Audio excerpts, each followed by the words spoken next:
इस देश के अंदर लगातार एक एजेंडा और प्रोपेगेंडा चलाया जा रहा है। इससे पहले हमने देखा था कि 30,000 महिलाओं को, जब केरला स्टोरी आई थी, 30,000 महिलाओं को जो है उनका धर्मांतरण कराया गया। जब पूछा गया तो कितना, वो बोले 3 निकली, उसमें से 1 निकली। ये एजेंडा और प्रोपेगेंडा था। 3 में तो होता है ना, फिर 30,000 3 में तो होता है ना। सच्चाई तो आप मान रहे ना, होता तो है ना। थी देश के सामने 30,000। आपने तो कहा था होता ही नहीं है। 3 में तो होता है ना। सही जवाब।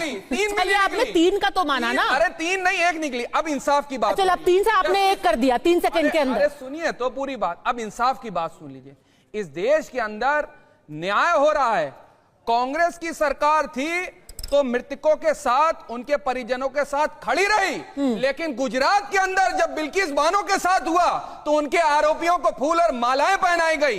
यही कर्नाटक के अंदर जब हुआ गौरी लंकेश के हत्यारों को, और जो आज वो निकल करके आए बेल पे, क्या लेना देना, फूल और मालाएं पहनाई गई। इसका फिल्म से क्या लेना देना? मैं बता रहा हूं, मैं इंसाफ की बात बता रहा हूं। इंसाफ का तगाजा सरकार, इनका सवाल जो है वो मौजूदा सरकार से है।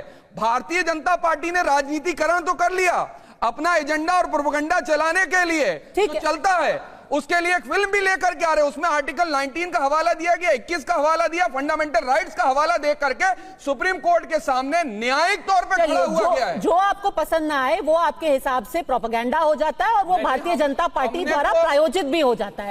यहाँ पर परिवार बैठ करके जो बोल रहा है वो भी आपके हिसाब से भारतीय जनता पार्टी द्वारा ही प्रायोजित होगा। परिवार वालों के साथ न्यायिक तौर पर कांग्रेस पार्टी खड़ी रही, लेकिन भारतीय जनता पार्टी नदारद है। भारतीय जनता पार्टी के लोग कहां है पूछिए। आदरणीय गृह मंत्री जी से सवाल है ये। अवधेश जी, ये भी एक प्रोपेगेंडा फिल्म है और बार बार यही पूरा एक जो फहरिस्त है उसका जिक्र किया जाता है कि कश्मीर फाइल अचानक से आ गई, आर्टिकल 370 आ गया, इसीलिए अब वो केरला फाइल्स भी आ गई थी, इसलिए अब इसको भी बना दिया। अवधेश जी तो पत्रकार है, वरिष्ठ पत्रकार, लिखा हुआ गौरी लंकेश के साथ भी खड़े हो जाया करिए कभी। कोर्ट अगर एक ही तरह के मामलों में 2 प्रकार का व्यवहार करता है, क्या होता है, तो हम तो कोर्ट में भी उस लोग नहीं छोड़, बात होगी देश में, खुला मामला है। यहाँ तो सुप्रीम कोर्ट देखो बीच में 1949 के बाद फैसला आया है 2019 में, 70 वर्ष बाद। अब आप लोगों ने देखा वो फैसला है, जाके उसको उस पर क्वेश्चन करते हैं, वो फैसला था, सही नहीं है और दूसरे लोग इस पर कर नहीं सकते हैं।